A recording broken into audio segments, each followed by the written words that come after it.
we should be in a business that has options. And there should be a baseline option that gets you whatever you pay for. And then we should have a pathway to give patients more options.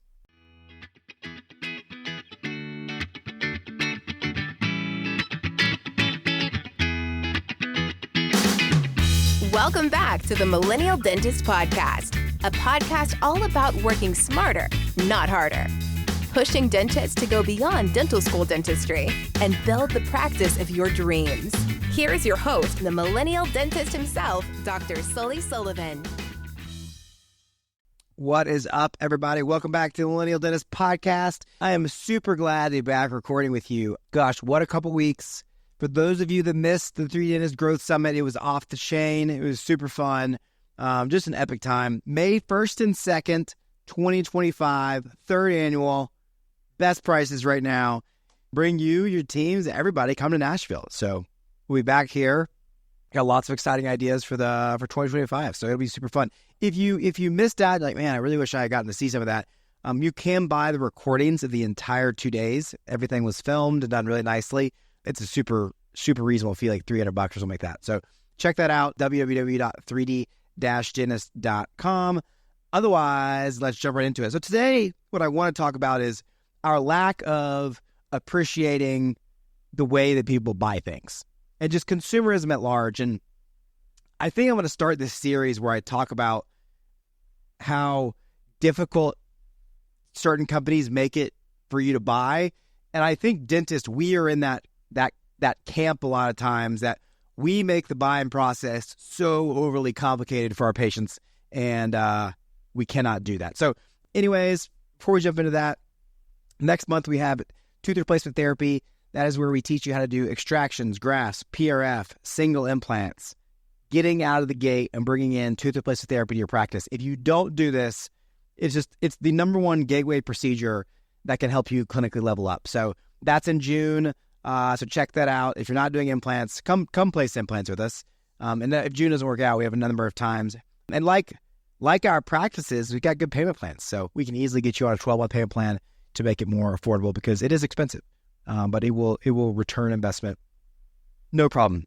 So I'll tell two quick stories. So I go into Uncle Julio's yesterday with 3 of my team members, and it's like a fancy Mexican restaurant, I guess you would say, like Tex-Mex, but kind of on the bougier side. And it's a beautiful day in Nashville, and I walk up and I'm like, hey, I just finished Double Arch, so we were going to do margaritas and just do it up big and be done for the day. So I walk in, like, how many do you have? And I was like, 4. And I was like, can we sit outside? And he's like, well, we don't have seating outside. And I was like, well, that's dumb. There's all this seating right here outside, and it's beautiful. No one's sitting there. So he's like, yeah, unfortunately, we don't have enough servers, blah, blah. Starts to give me all these BS reasons. And I'm like, I'm so confused. Why are we not maximizing our outside? So I say, well, what's it going to take to sit outside? And a part of me at this point was like, not, to be clear, I'm not being a dick, but I was also trying to prove a concept a little bit to my team members on the lack of consumer drivenness that this place was acting. And so I said, he's like, well, what do you mean? I was like, well, can I just pay extra? I was like, how about I just pay $20, $50 and I'll sit outside? Like, there's a number that I'm pretty sure your manager would be like, yeah, like if he wants to sit outside, like we'll sit outside. And I kind of equate this to, the answer should always be yes. And one of the things that I'm internally now looking at that I've had to check myself is that we've got some pretty hardline rules as far as this is the SDP way, and this is the way that we operate and do things with our practice. Some of which is how we schedule, right? And we have certain blocks and certain times that we do certain procedures. So I'll use me as an example. I primarily only do surgeries on Tuesdays. So if a patient comes in and says, well, I want to see Dr. Sully, I like to do a surgery on Friday, for example, their response would be, Sully doesn't do those on Friday. Now, on one hand, that's great. And I've built good systems in place so that if there is flexibility within the practice, but not necessarily flexibility within the doctors. So meaning there is a doctor who does surgery on Friday, his name is just not Sully. The challenge there, when I've got to take that concept to level 2, is that the answer should always be yes. Dr. Sully would love to do that. Unfortunately, he primarily only does the surgeries on Tuesdays. And so when he comes in on Fridays, there is a added fee. Meaning, I'll do a bunch of crowns for you on a Saturday for an extra $5,000. And look, at the end of the day, like, we laugh, but for certain people, it may cost them more money to take off work than it would be to pay whatever it is to make you happy to do it whenever you want to do it. And I'm not saying this is a one-off scenario, because the reality is most patients won't necessarily say yes to, they'll acquiesce because they don't necessarily want it that bad. So I'll kind of go back to my Uncle Julio's example. So I kind of bantered back and forth with him. I was like, well, that's unfortunate. I was like, that's fine. Well, actually, I think what happened was he said, there's one table I got to bust it. And I'm like, well, that makes no sense. Like, just put us in our table and bust the other one later, because there's 30 tables out there available. So he says it'll be 5 minutes. Then he comes back, we seated, and it's not an outside table. So I was like, I thought we were waiting. So I don't know really what happened. And so anyway, so I was kind of disappointed. Well, long and the short of it, manager comes up later. It's like, hey, how's your food? And I was like, food's absolutely amazing. Our waitress has been great. I do want to give you some feedback, though. I was like, unfortunately, we really wanted to sit outside, and that basically wasn't given as an option. They're like, well, it should be an option. I was like, that's what I thought. I was like, I even offered to pay extra money, and they were still unwilling to seat me outside. And she was like, well, I'm so sorry. That's not how it should be. And I was like, even if we just took, like, it doesn't make sense. I get there's less people. So maybe instead of having three, if you have 3/3, 1/3, 2/3, 3/3 of the restaurant, maybe 2/3 is inside, but then we take a whole 1/3 outside, so that we're dividing, conquering within the confines of the team that I have, but we create two different experiences. And you may sit here and listen and say, well, Sully, you ended up going anyways. I did. That's correct. A less than exceptional experience, right? But what was interesting is I found out today that 3 of my other team members, 2 of my doctors and another team member went, and when they were told they could eat outside, they went next door. There's a Del Frisco's grill right next door where they have outdoor seating, and they were seating outside. And ironically, I said at lunch yesterday, I said, you know, what's funny is we came in and sat down, but how many people came up, asked that question, were told no, and then left? And here is the manager, let alone the bigger manager or the person running the business, who has no idea that they're losing business because of something as small as moving a waitress outside to occupy some tables. Like, it's not even that big of a change.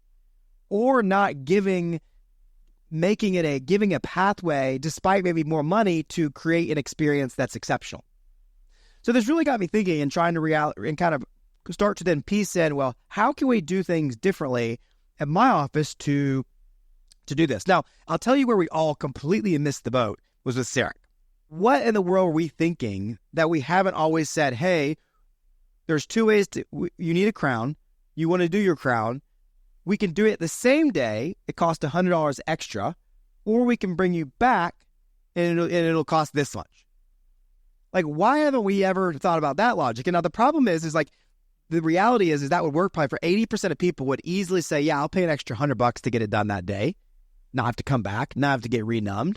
Yet we think of it solely through our lens, and they're like, oh, well, it's saving me money not to bring them back. So that the 20% maybe that didn't, I could just say, hey, you know what?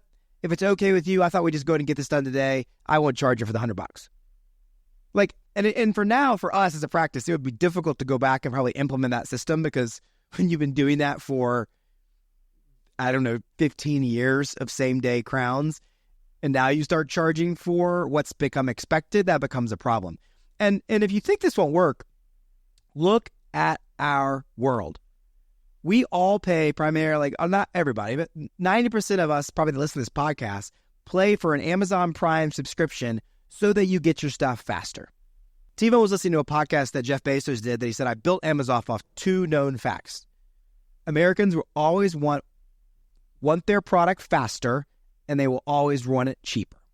And he said, instead of trying to figure out what the next big thing is, these are the 2 things that I focused on. How can I make my business faster for the consumer and more affordable? And so they really got my wheels thinking of kind of the same concept as how can I continue to do those 2 things, make things more affordable and make them faster. So an area where we're going to implement a new part of this process is doing this with more of larger cosmetic cases. So typically a larger cosmetic case, if you send it out the lab, it may take 4 to 8 weeks. Even if you do it in-house, to do it in, even 2 weeks is a tighter turnaround, just because you got to mill out a lot of restorations. So what we're going to start doing is we're going to offer the patient. Now, we have two options. Option one is like we put you in temporaries and you get them 3 to 4 weeks. Option two is we'll guarantee that you'll get your restorations done in 1 week for an extra $1,000. We'll guarantee we do them in 24 hours for an extra $5,000. Or something of that nature, right? Because we're vertically integrated with big mills and technicians at this point who, were assistants that have kind of leveled up and moved on. We've got the capability now to where we could turn around a new smile same day if we wanted, and realistically next day. And so instead of just saying, hey, I'm going to work my ass off to give you something and make no cost, I'm going to give you, the patient, the option, say, hey, would you like to get this done faster? And if you would, we can make that happen. It just comes at a cost. Knowing that the reality is there's a significant portion of it totally fine to wait. That's okay. But there'll be a significant portion that are saying, hey, that makes total sense. I'm happy to pay that. I think I'm obviously not the norm. And dentists that are listening, you probably aren't the norm. And that, we're fortunate and very blessed to be in a field where we make a good living. So because of that, I have some level of discretionary income. And at some point, my time becomes more valuable than the cost of the good itself. And so, for instance, if someone were to say, hey, would you like to get this faster? It just costs this versus this. I would probably say yes. Y'all, I think I talked about when I bought my generator earlier this year, how speed was a thing. If they had said, hey, we can get you this generator by the end of the week, it'd be an extra $500, I would not have even blinked at saying yes. And for the business, what's important is that is all margin, meaning it goes straight to the bottom line. So at this point, all my costs are covered. So if I have a patient that says, hey, and there may be some cost right here, because if I say, hey, we can get your crowns done in a week, if you're not doing the design, what I may have to do is outsource the design, which may be a rush fee there. So you've got to cover that cost, because now all of a sudden, if I'm trying to get this done by your wedding or when you go out of town, now all of a sudden I'm having to ask the designer to rush or the lab to rush. That becomes problematic. Again, the benefit of being vertically integrated, where you potentially have design capabilities, milling capabilities, and staining glazing capabilities, is now I have that flexibility to where my team member is on a salary or an hourly rate.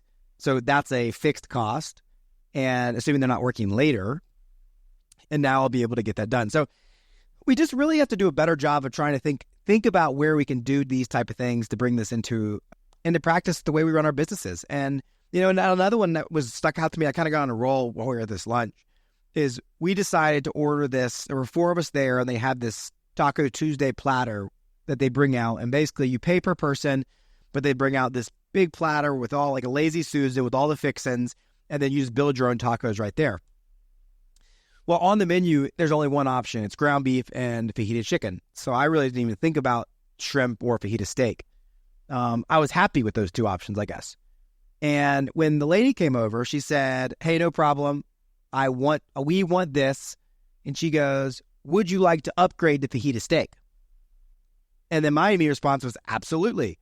And on some level, I was being a little patronizing because I wanted to prove the concept again to my team that, wow, what a fundamental concept. I mean, and we've been doing this for years, right? Do you want fries with that? Would you like to large size that? And me starting to look at kind of my business and trying to figure out, well, where do I have concepts or ways to marginalize and upsize my success based off what a consumer wants?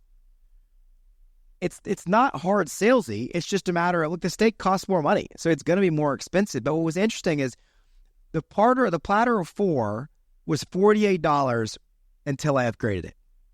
Then it went to just under $90, like $88. So it essentially doubled the cost of the production for the restaurant from us relative to the food we ordered off one simple question. And so areas where I start to think about, like, where can we say, hey, would you like to get fluoride today? Would you like to get whitening today? Would you like to get the premium version of the crowns? Would you like to get the platinum version? The platinum material, the gold material, whatever the language of the sayings is, but we should be in a business that has options. And there should be a baseline option that gets you whatever you pay for. And then we should have a pathway to give patients more options. That then, in turn, we get more economic benefit from having more options, and the patient gets more options. That's a better experience. So I guarantee you most patrons that go to Uncle Julio's probably say, you know what, I'm fine with just the fajita chicken and the ground beef. But those that ask the question, there's a percentage that will always say yes. And my challenge to you all is when you look at your businesses and you start to think about how you run our dental offices, we don't ask the question. We don't ask, even on a fundamental level, do you like your smile? Have you ever thought about changing anything about your smile? Do you like the crowded teeth? Do you like missing a tooth? Have you ever thought about replacing that tooth? Have you ever thought about whitening before we replace your tooth? These are the nuances, I think, that give us more opportunity to succeed. So I hope this is helpful. You got to go out in the world and pay attention to the way that we take in and partake with the buying process. And my hope is that through this episode, what it'll make you think is, man, we've got to change the way that we operate with our consumers, and we've got to become more consumer friendly. Without further ado, I think you're all great. Send me some messages, topics you want to hear. Otherwise, works for our art. We'll see you next time. Boom. I'm out. Thank you for listening to The Millennial Dentist. Visit us online at millennialdentist.com.